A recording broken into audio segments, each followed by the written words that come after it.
Hello dear students, welcome to your SSC learning platform. હવે વિદ્યાર્થી મિત્રો, આપ દરેક લોકોનું હાર્દિક સ્વાગત છે આપની આ મનપસંદ યુટ્યુબ ચેનલમાં.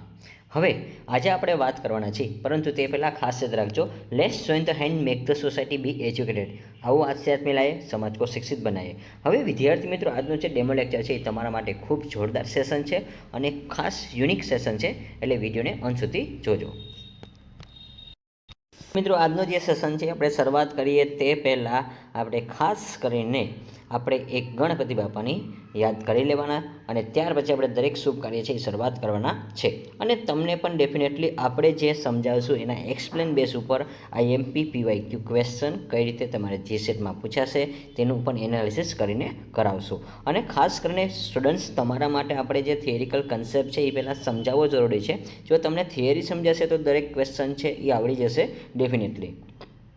તો આપણે અત્યારે વાત કરશું યુનિટ નંબર 1 છે, જે business environment and international business. હવે વિદ્યાર્થી મિત્રો, તમને આનું ગુજરાતી તો ખબર જ છે કે વ્યવસાય, પર્યાવરણ અને આંતરરાષ્ટ્રીય વ્યવસાય.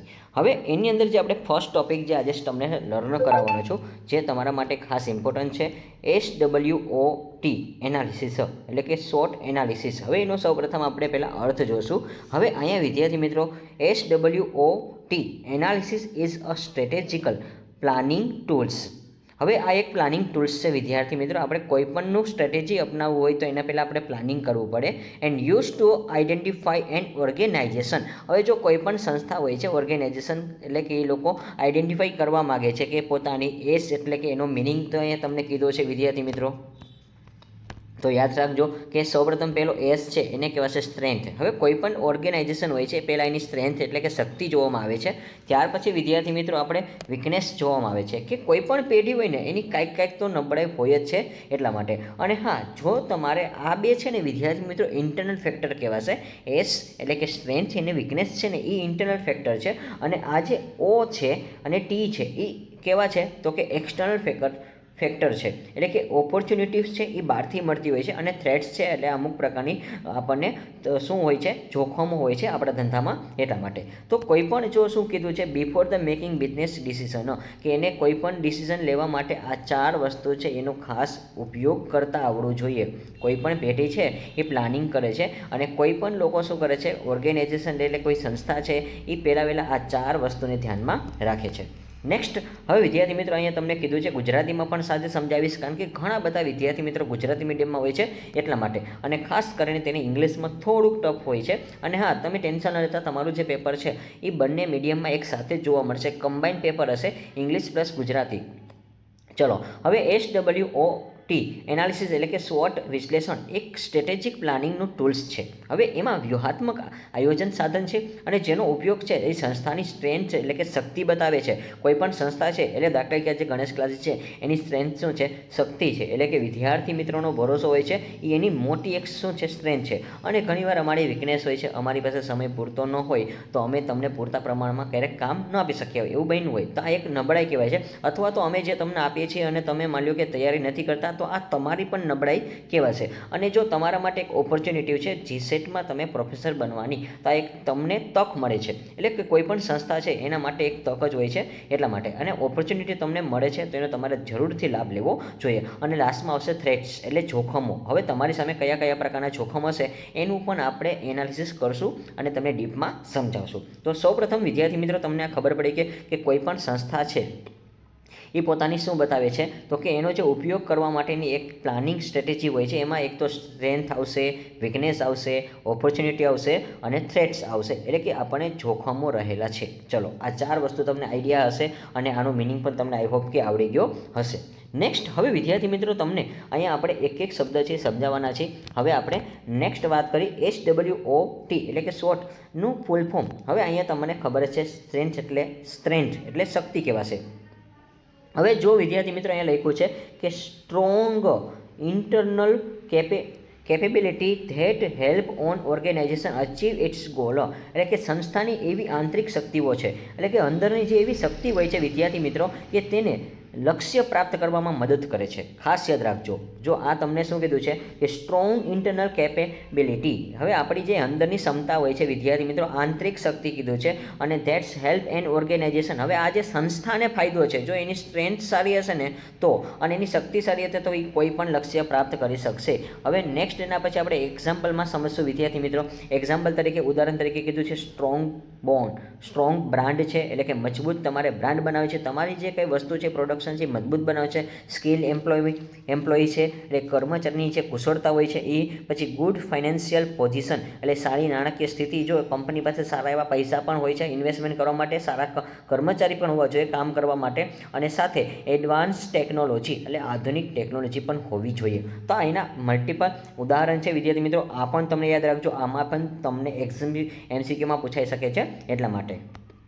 નેક્સ્ટ સ્ટુડન્ટ્સ, હવે આપણે વીકનેસની વાત કરશું. W ફોર વીકનેસ, એટલે કે નબળાઈ.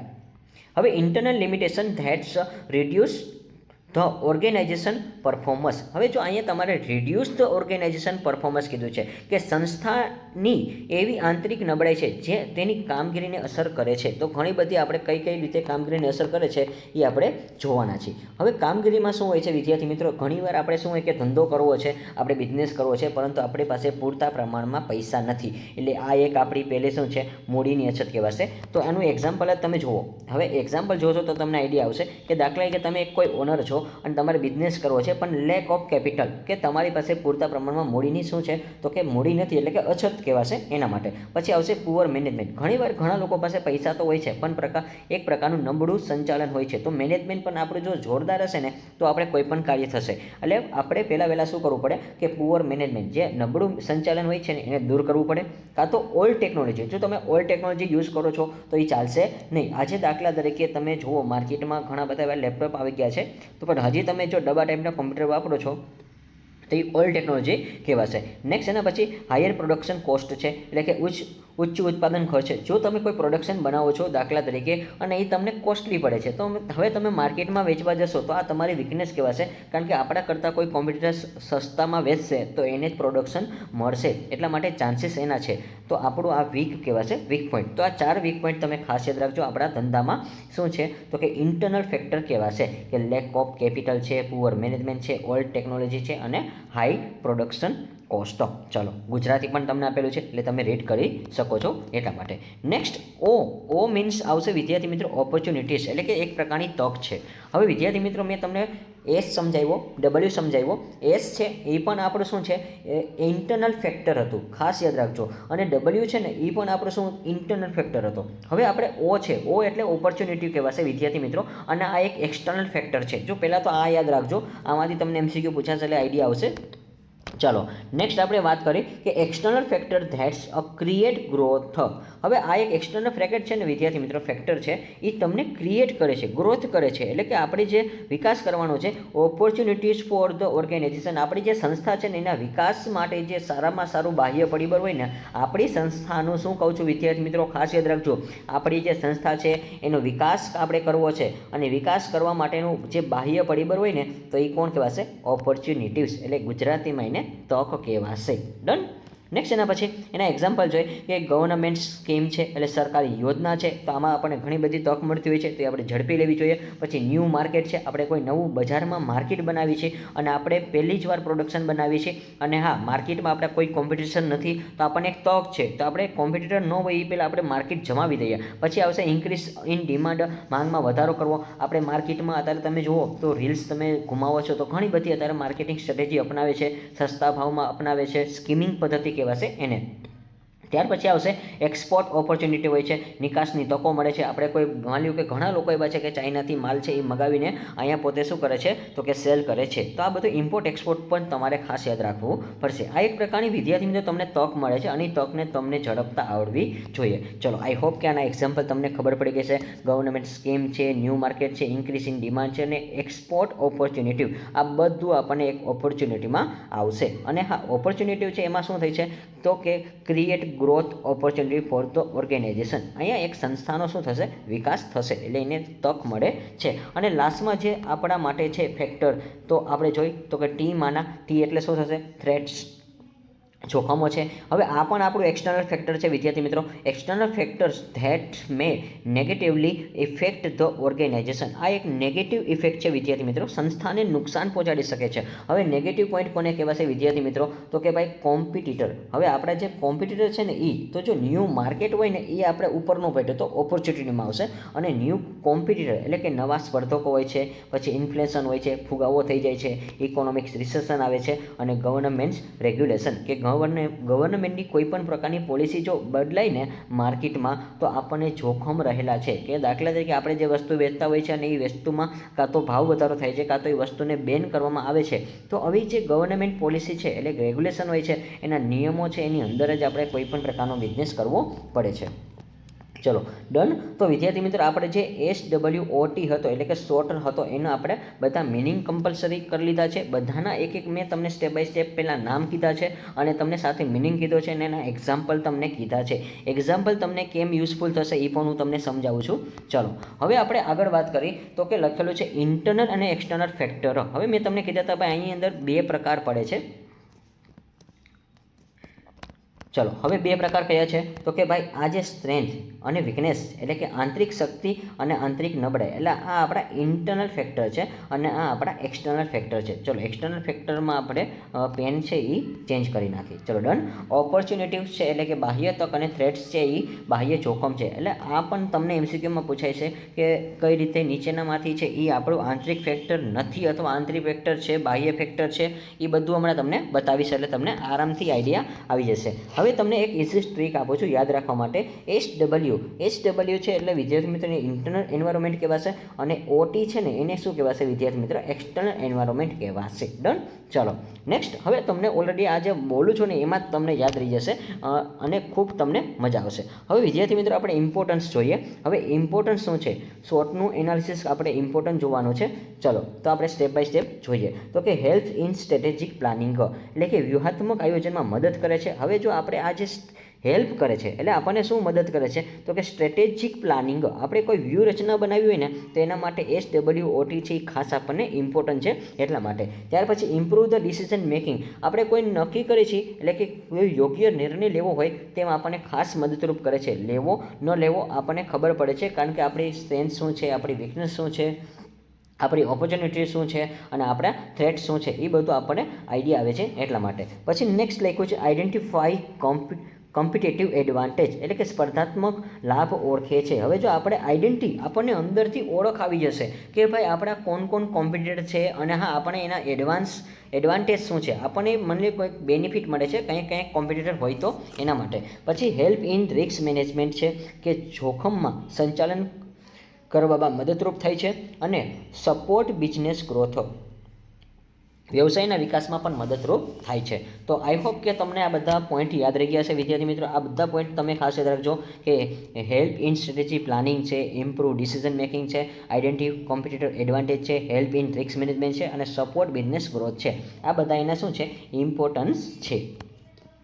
નેક્સ્ટ એડવાન્ટેજ એટલે આપણે એના ફાયદા કહેવાના છે. તો કે જો સિમ્પલ અને ઇઝી છે. હવે આનું જે એડવાન્ટેજ શું છે? તો કે શોર્ટનું જે છે ને એ સિમ્પલ હોય છે અને ઇઝી હોય છે. સરળ અને સહેલું આપણે કોઈ પણ પ્રક્રિયા કરી શકીએ છીએ. પછી લો કોસ્ટમાં હોય છે, ઓછું ખર્ચાળ છે, બેટર પ્લાનિંગ કરી શકીએ છીએ, પછી બેટર રિસોર્સ યુટિલાઇઝેશન કરી શકીએ છીએ એટલે કે સંશોધનનો યોગ્ય ઉપયોગ આપણે કરી શકીએ છીએ અને ઇમ્પ્રૂવ્સ ધ પરફોર્મન્સ એટલે કે કાર્યક્ષમતામાં પણ સુધારો કરી શકીએ છીએ. આપણે જે ઇમ્પ્રૂવ કરવાના છે એના બેઝ ઉપર.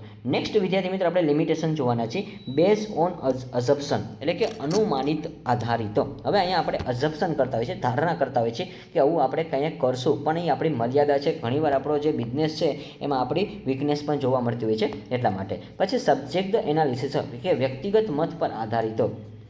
હવે જો આમાં આપણે એક વસ્તુ છે દરેક લોકોને પોસાય એ મુજબ આપણે કોઈ પણ વસ્તુનું એનાલિસિસ કરી તો એ એક પ્રકારની મર્યાદા છે. અને ટાઈમ કન્ઝ્યુમ.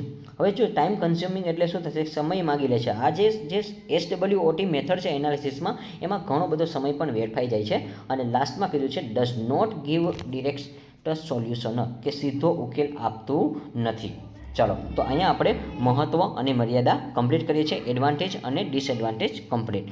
નેક્સ્ટ હવે જો તમારું હવે આપણે એક્ઝામ બેઝ ઉપર જાશું વિદ્યાર્થી મિત્રો કે એક્ઝામમાં આપણે કઈ રીતે યાદ રાખવાનું છે કે UGC નેટ છે કે સેટ છે. હવે વિદ્યાર્થી મિત્રમાં વારંવાર કયા પ્રકારના ક્વેશ્ચન પૂછાશે ને એ હું તમને કહી દઉં છું કે તમારે આટલું જ પાકું કરવાનું હોય છે. કન્સેપ્ટ તમારો પૂરો થઈ ગયો છે.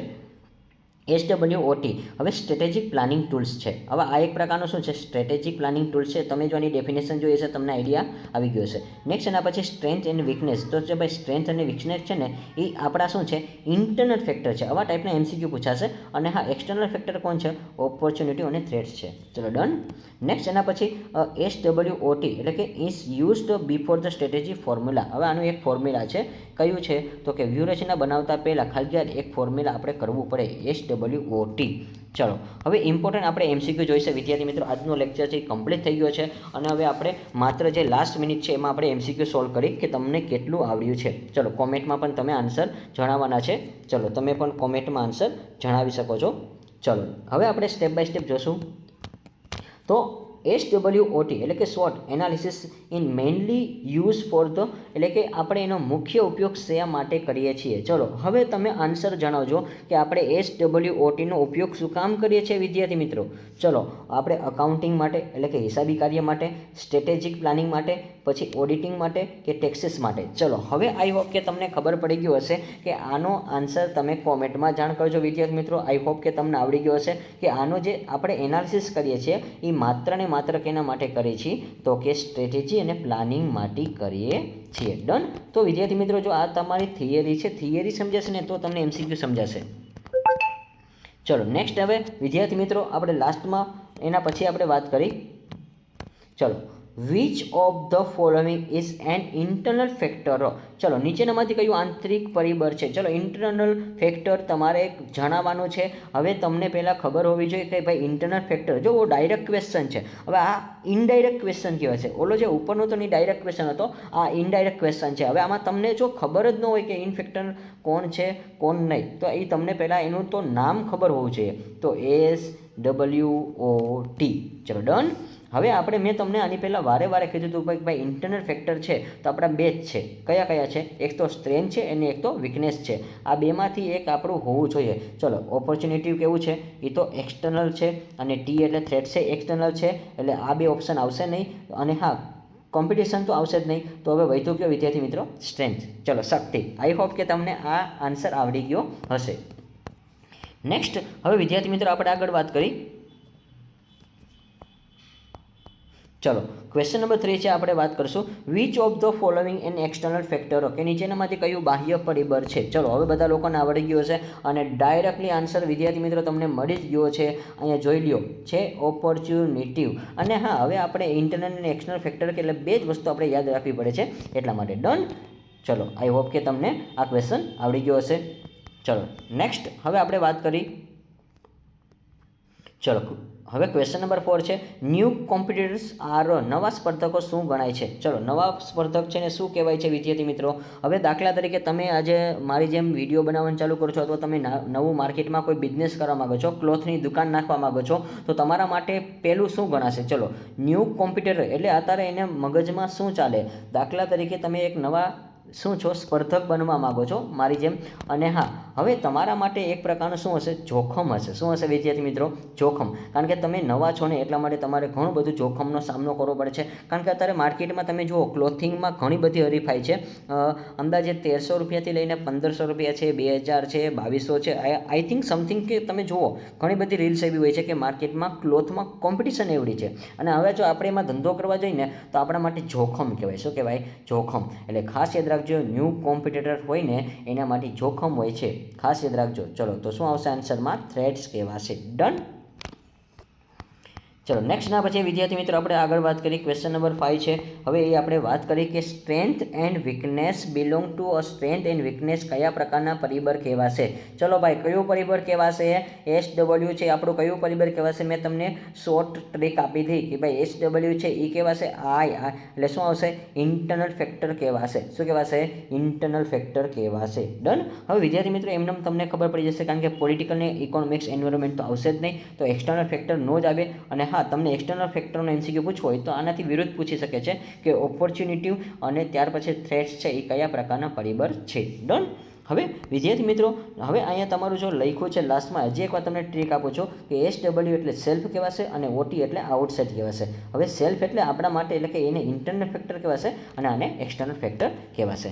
નેક્સ્ટ, હવે વિદ્યાર્થી મિત્રો UGC નેટમાં જે MCQ પૂછાઈ ગયેલા હોય છે અને હા, જે GSETમાં પણ પૂછાવાના શક્યતા હોય છે, પૂછાઈ ગયેલા છે એવા ક્વેશ્ચનનું આપણે એનાલિસિસ કરી નાખી. ચલો ઝડપથી કરશું. SWOT analysis is primary use for the, એટલે કે એનો મુખ્ય ઉપયોગ શા માટે હોય છે. ચલો તો એના માટે મુખ્ય ઉપયોગ, જો અહીંયા તમને ઓલરેડી આ MCQ તો રિપીટેડ છે, ઓલરેડી આપણે કીધું હતો, અને આ પ્રાઇમરી યુઝ કીધો છે. જો પ્રાઇમરી શબ્દ વપરાય છે એટલે ખાસ યાદ રાખજો વિદ્યાર્થી મિત્રો, એને કહેવાશે સ્ટ્રેટેજિક પ્લાનિંગ, કે વ્યૂહાત્મક આયોજન. ડન. અને હા, હવે તમને જો નીચે સમજૂતી પણ આપેલી છે કે SWOT એટલે analysis is the strategic planning tools, એટલે કે use to formula business strategy. હવે વિદ્યાર્થી મિત્રો, મેં તમને શરૂઆતમાં જે ડેફિનેશન સમજાવી હતી ને, અને એના પછી બધાનું મેં તમને એક એક મિનિંગ કીધું હતો. એ તમને ડેફિનેશન અહીંયા પૂછી છે, બાકી કાંઈ છે નહીં. કે SWOT છે એનાલિસિસ એક સ્ટ્રેટેજિક પ્લાનિંગ છે અને જેનો ઉપયોગ છે એ વ્યવસાયિક વ્યૂહરચના બનાવવા માટે થાય છે. ડન. હવે જો તમને અહીંયા સરળતાથી આવી બધી PDF છે એ ક્યાંથી મળશે, તો કે SCC એપ્લિકેશનમાંથી મળશે. આ કોર્સ તમારે પરચેસ કરવાનો બાકી છે તો તમે કરી શકો છો, અને આને તમને ઘણા બધા બેનિફિટ પણ મળશે. ધીમે ધીમે બધું તમને પ્રોવાઈડ કરી દેવામાં આવશે અને બધા લેક્ચરનું તમને વિડીયો લેક્ચર જોવા મળશે. નેક્સ્ટ વિદ્યાર્થી મિત્રો, હવે આ તમને જે MCQ છે, which of the following is an internal factor in SWOT. હવે વિદ્યાર્થી મિત્રો, તમને એવું કીધું છે નીચેમાંથી કયું આંતરિક પરિબળ છે, તો તમે આ પણ જોઈ શકો છો. રિપીટેડ ક્વેશ્ચન છે, એટલે કે સ્ટ્રેન્થ જ કહેવાશે, કોમ્પિટિટર્સ નહીં આવે, ગવર્નમેન્ટ પોલિસી નહીં આવે, અને ઇન્ફ્લેશન નહીં આવે. તો આપણે કયું આવશે? સ્ટ્રેન્થ આવશે. અને જો અહીંયા તમને સાથે સોલ્યુશન પણ કરેલું છે, તમે જુઓ શું લખ્યું છે, strength and weakness are internal factor. Done. અને હવે તમારે આ બધું યાદ રાખવાનું હોય છે અને એની સમજૂતી પણ તમને આપેલી છે. ચલો નેક્સ્ટ, એના પછી વિદ્યાર્થી મિત્રો આપણે આગળ વાત કરી. Opportunity is SWOT analysis refer to એટલે કે ઓપોર્ચ્યુનિટીનો અર્થ શું છે. ચલો બધા લોકો કહી શકશે ને. ચલો આનો આન્સર છે તમને ખબર જ છે વિદ્યાર્થી મિત્રો, કે ઓપોર્ચ્યુનિટી એક પ્રકારનું શું છે, તો કે એક્સટર્નલ ફેવરેબલ કન્ડિશન કહેવાશે. આ એક પ્રકારનું શું છે, તો કે બાહ્ય પરિબળ કહેવામાં આવશે. ચલો ડન. હવે વિદ્યાર્થી મિત્રો, જો આ લિમિટેશન છે, કેપેબિલિટી છે, એવું કંઈ આવશે નહીં, કારણ કે બધું ઇન્ટરનલ છે એટલા માટે. અને આપણે ખાલી જો તમને આનો મિનિંગ ખબર હોય ને કે ભાઈ O એટલે શું થશે, ઓપોર્ચ્યુનિટી છે, અને એ ઓપોર્ચ્યુનિટી છે એક્સટર્નલ ફેક્ટરમાં જ આવે છે, તો એક્સટર્નલ ફેક્ટર એક જ છે એટલા માટે. ચલો નેક્સ્ટ, એના પછી વિદ્યાર્થી મિત્રો આપણે which pair representation the external environment in the SWOT, એટલે કે શોર્ટમાં બાહ્ય, એટલે કે બાહ્ય પરિબળ કયા છે. ચલો તો બાહ્ય પરિબળ કયા છે શોર્ટમાં, તો વિદ્યાર્થી મિત્રો યાદ રાખવાનું છે ભાઈ, બે બાહ્ય પરિબળ લેવાના છે. જો અહીંયા તમને બબેની જોડી આપી છે SWOT, તો આપણે OTની જોડી ગોતવાની છે. ચલો O એટલે ઓપોર્ચ્યુનિટી, તો ઓપોર્ચ્યુનિટી અહીંયા છે અને અહીંયા છે, અને T એટલે થ્રેટ્સ, તો થ્રેટ્સ અહીંયા છે, થ્રેટ્સ અહીંયા છે, પણ આપણો ઓપ્શન નંબર કયો આવશે? C આવશે. ડન. ચલો આવા જ MCQ તમને પૂછવાના છે વિદ્યાર્થી મિત્રો. ચલો હવે આમાં આપણે છે આન્સર છે તમારે જાતે કોમેન્ટમાં કરવાનું રહેશે. 2-3 વસ્તુ આપણે રિપીટ થઈ છે એટલે એના આન્સર તમને આવડતા હતા. ચલો સ્કિલ એમ્પ્લોય આર, જો અહીંયા સ્કિલની વાત કરી છે વિદ્યાર્થી મિત્રો, કુશળ કર્મચારીઓ શું ગણવામાં આવે છે, અને ઓલરેડી મેં તમને શરૂઆતના પહેલો પોઈન્ટ તમે જો રીડ કરેલો હશે તો તમને આન્સર આવડી જશે કે ભાઈ સ્કિલ એટલે કે સ્કિલ એમ્પ્લોયમેન્ટમાં કઈ પ્રકારનું કન્સિડર હોય છે, કે શું ગણવામાં આવે છે, એ કયા પ્રકારના પોઈન્ટમાં આવશે. ચલો વીકનેસમાં આવશે, થ્રેટ્સમાં આવશે, સ્ટ્રેન્થ કહેવાશે, એટલે કે શક્તિ કહેવાશે, કે ઓપોર્ચ્યુનિટી કહેવાશે. ચલો કોમેન્ટમાં જરૂરથી આન્સર જણાવજો. આનો આન્સર દરેક વિદ્યાર્થીને 19% આવડી જશે કે સ્કિલ એમ્પ્લોયમેન્ટ છે એ કેમાં આવશે વિદ્યાર્થી મિત્રો? ઓપ્શન નંબર C, સ્ટ્રેન્થ કહેવાશે. શું કહેવાશે? સ્ટ્રેન્થ એટલે કે શક્તિ કહેવાશે. ડન. હવે વિદ્યાર્થી મિત્રો, જો મેં તમને બધી થિયરી છે એ સમજાવેલી હતી એટલે તમને આરામથી આવડી જશે. નેક્સ્ટ એના પછી વિદ્યાર્થી મિત્રો આપણે વાત કરી, ક્વેશ્ચન નંબર 6 છે lack of capital in an example of. મૂડીની અછત એ કયું ઉદાહરણ છે? ચલો ભાઈ, મૂડીનું અછતનું ઉદાહરણ તમારે જણાવવાનું છે. મૂડીની અછત ક્યાં જોવા મળે છે ભાઈ? ચલો ફટાફટ આન્સર આપજો. તો કે ભાઈ મૂડીની અછત છે એ શરૂઆતમાં જો તમે ડેફિનેશન કરેલી હોય, અને હા એની અંદર મેં તમને પોઈન્ટ સમજાવેલા હતા, એ પોઈન્ટની અંદર તમને જો ખબર હશે ને એના એક્ઝામ્પલ, તો તમને આઈડિયા આવશે. એક્ઝામ્પલમાં આપણે બધું તમને સ્ટેપ બાય સ્ટેપ કીધું હતું. ચલો તો હવે આનો આન્સર ચલો કોમેન્ટમાં કહેજો. લેક ઓફ કેપિટલ છે એના આપણે એક્ઝામ્પલમાં કીધું હતું, તો એ કેમાં આવશે વિદ્યાર્થી મિત્રો? આ એક પ્રકારનું આપણે શું છે વિદ્યાર્થી મિત્રો? વીકનેસ કહેવાશે, એટલે કે નબળાઈ કહેવાશે. ડન. ચલો આમાં ઓપ્શન આવશે D. ચલો નેક્સ્ટ ક્વેશ્ચન નંબર 7 છે, inflation is generally threats as, ફુગાવાને સામાન્ય રીતે પણ ગણવામાં આવે છે. ચલો ફુગાવાને શું ગણવામાં આવે છે ભાઈ? ચલો બધા લોકો જવાબ આપી દેજો. ફુગાવાને શું કહેવાશે કે ભાઈ ઇન્ફ્લેશન છે એ આપણા માટે શું છે? ફુગાવો શું છે આપણા માટે? એક પ્રકારની શક્તિ કહેવાય? ના, શક્તિ કહેવાય નહીં. નબળાઈ કહેવાય? ના. તક કહેવાય? ના. હવે જો ભાઈ શક્તિને તક તો ન જ કહેવાય, તો ઓપ્શન તો બે જ વધે, કાં તો બી વધે અને કાં તો ડી વધે. પણ આપણો ઓપ્શન કયો આવશે વિદ્યાર્થી મિત્રો? ડી. કારણ કે ઇન્ફ્લેશન જે છે એ મોસ્ટ ઓફ ફુગાવાની સ્થિતિ છે આપણા માટે જોખમ કહેવાશે, એટલા માટે. ડન. ચલો નેક્સ્ટ એના પછી વિદ્યાર્થી મિત્રો આપણે નંબર 8 જોઈ. તમે કોમેન્ટમાં આન્સર દેજો વિદ્યાર્થી મિત્રો, ભલે ખોટા પડે તો અમને આત્મવિશ્વાસ વધશે, સાચા પડશે તો, કારણ કે તમે વિડીયો જોયેલો હશે તો તમને ઘણો બધો આઈડિયા આવશે.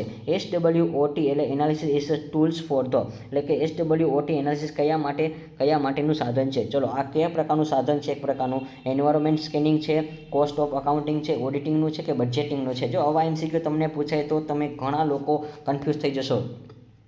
ચલો સૌ પ્રથમ જે વિદ્યાર્થી મિત્રો આન્સર દઈ શકે છે એ પહેલી વાર ચલો કોમેન્ટમાં જાણ કરજો. બધા લોકોને આવડી ગયું છે વિદ્યાર્થી મિત્રો, કારણ કે એન્વાયરમેન્ટ્સ કહેવાશે, કારણ કે ઓલરેડી આપણે જો સબ્જેક્ટનું નામ જ એ હતું. આપણો જે સબ્જેક્ટ છે ને વિદ્યાર્થી મિત્રો એ જ છે કે business environment and international business. અને હવે આપણને ખબર જ છે કે આપણે જે સબ્જેક્ટ બને છે એ જ સબ્જેક્ટનું આપણે નામ દેવાનું છે. બસ ડન. ચલો SWOT તમને કેમ આવે છે ખબર પડી ગઈ ને, કયા પ્રકારનું સાધન છે? એન્વાયરમેન્ટ સ્કેનિંગમાં આવશે. નેક્સ્ટ એના પછી આપણે નંબર 9 જોઈ. Which of the following is not a component of the SWOT, કે નીચેનામાંથી કયું SWOTનો અર્થ છે એનો ટૂંકમાં ભાગ લેતો નથી? ચલો કોણ કહેશે વિદ્યાર્થી મિત્રો? ચલો ભાઈ એસનો મિનિંગ તમને ખબર છે તો કે યસ. એસ એટલે શું થાય? સ્ટ્રેન્થ. પછી ડબલ્યુ એટલે શું થાય? વીકનેસ. ઓ એટલે શું થાય?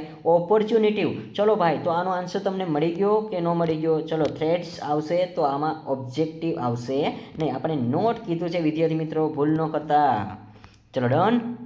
નેક્સ્ટ એના પછી આપણે આગળ વધી વિદ્યાર્થી મિત્રો. લાસ્ટ આપણે આ MCQ કહેવાશે. હવે મારા મત મુજબ તો આટલા MCQ તો તમને ડેફિનેટલી એક શોર્ટમાંથી પૂછાય તો હવે આવડી જ ગયા છે. હવે લાસ્ટ એ તમારે આન્સર કરવાનો છે. ચલો SWOT analysis is conducted before the, SWOT analysis ક્યારે કરવામાં આવે છે? ચલો ભાઈ ક્યારે કરાય છે? ચલો નવો તમારા માટે લાવ્યો છું. અને હા જો તમને ખબર હોય તો મેં તમને શરૂઆતમાં જે મિનિંગ કરાવ્યો હતો ને એમાં જ આવે છે. શરૂઆતમાં પહેલાં તમને મિનિંગ કરાવ્યો હતો એમાં તમે ધ્યાનથી વાંચ્યું હોય ને તો તમને આવડી જશે. ચલો ફટાફટ કોમેન્ટમાં જાણ કરજો વિદ્યાર્થી મિત્રો. SWOT છે એ આપણું બેસ્ટમાં બેસ્ટ કયું છે? એક પ્રકારનું ફોર્મ્યુલેશન છે. શું છે? Strategy formulation. જો ટેક્સ પેમેન્ટ ક્યાંય આવશે નહીં, ઓડિટિંગ ક્યાંય આવશે નહીં, રિક્રુટમેન્ટ ક્યાંય આવશે નહીં, તો વૈધો કયો શબ્દ? ફોર્મ્યુલેશન. અને ફોર્મ્યુલેશન શબ્દ છે ઓલરેડી આપણે આવી ગયો તો તમને ખબર છે એટલા માટે. અને હા એના પછી જો ન ખબર પડે તો સ્ટ્રેટેજી કહેવાશે. આ એક પ્રકારની શું છે વિદ્યાર્થી મિત્રો? સ્ટ્રેટેજી છે. આ સ્ટ્રેટેજી આપણને અપનાવતા આવડી જાય ને તો આપણને ઘણા બધા બેનિફિટ મળી શકે છે એટલા માટે. ચલો ડન. તો વિદ્યાર્થી મિત્રો આશા રાખું છું કે આ વિડીયો તમને ખૂબ ગમ્યો હશે. અને જો ખૂબ ગમ્યો હોય તો આને તમે ખાસ કરીને તમે શેર કરી શકો છો એટલા માટે. ચલો અને આ જે લાસ્ટ જે એનો MCQ જોઈ લેજો. આન્સર બરાબર જ છે, સ્ટ્રેટેજી ફોર્મ્યુલેશન જ છે. ડન. ચલો તમારામાંથી ઘણા લોકોએ આન્સર પણ કોમેન્ટમાં આપેલા હશે. ચલો હવે અહીંયા તમને જો ઘણું બધી મેં થિયરી સમજાવી છે એમાંથી મેં તમને બધા તમારા ક્વેશ્ચન બનાવી દીધા છે. અને જે બધા પૂછાઈ ગયેલા છે એવા પણ આપણે લઈ લીધા છે, એટલે જેથી કરીને સ્ટુડન્ટ્સને ક્યાંય પણ ક્વેરી ન આવે. ચલો હવે વિદ્યાર્થી મિત્રો લાસ્ટ જે MCQ છે એ આપણે અહીંયાથી કીધું તો મેં તમને UGC નેટમાં જે પૂછાય ને એ વધારે પડતું GSETમાં આવી જાય છે. જો અહીંયા લખ્યું છે યુઝ બિફોર સ્ટ્રેટેજી ફોર્મ્યુલેશન, કે વ્યૂહરચના બનાવવા માટે પહેલાં આપણે શું કરવું પડે? SWOTનો ઉપયોગ કરવો પડે છે. ડન.